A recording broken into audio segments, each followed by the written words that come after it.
Good morning, everyone. Today we are going to start a new chapter, Air and Atmosphere. So, first of all, air. Okay, before that, we should know what is atmosphere. A layer of mixture of gases, which is called the atmosphere, surrounds the earth. So, basically, a layer of gases surrounding the earth is called the atmosphere, and this mixture of gases is called air. So basically air is a mixture of different gases like carbon dioxide, oxygen, nitrogen, etc. Air extends up to hundreds of kilometers above the earth's surface as a colorless, odorless form of matter. It is a form of matter because it has, it has mass and it occupies space. So that's why we can say that it is a form of matter, although it's not visible.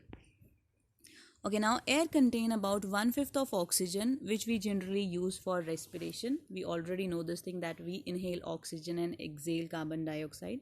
So this oxygen we get from the air itself, which is around 1/5 of the air. Now 4/5 of nitrogen, small amount of carbon dioxide, which is obviously used by plants for the photosynthesis, and some traces of noble gases like helium, argon, krypton. These are the noble gases which are also present in the air. Air is most essential for survival since human cannot survive without air and water. We already know the importance of air, that we cannot survive for 2 to 3 minutes without air. So it's very important for our survival. Now the occurrence of air. Okay, so here is a diagram.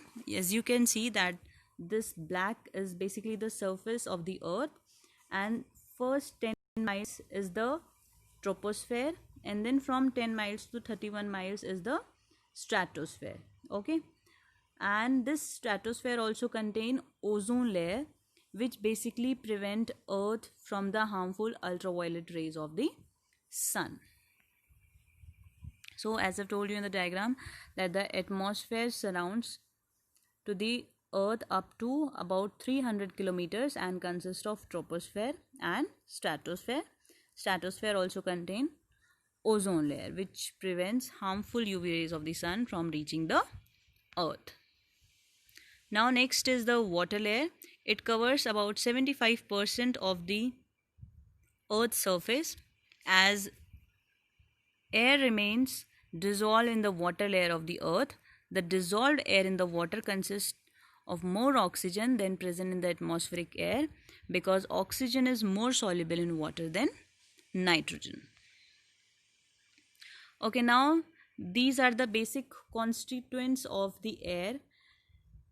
Air consists of almost 78% of nitrogen, 21 or you can say 20.9% of oxygen, 0.03% carbon dioxide, other gases 0.17%, argon is 0.90%. So these are the components of air and their like composition, that how much percent of the gas is present in the air. Okay, that's it for today. Now you have to do question number 1 and 2 from the back exercise of the same chapter. Thank you and have a nice day.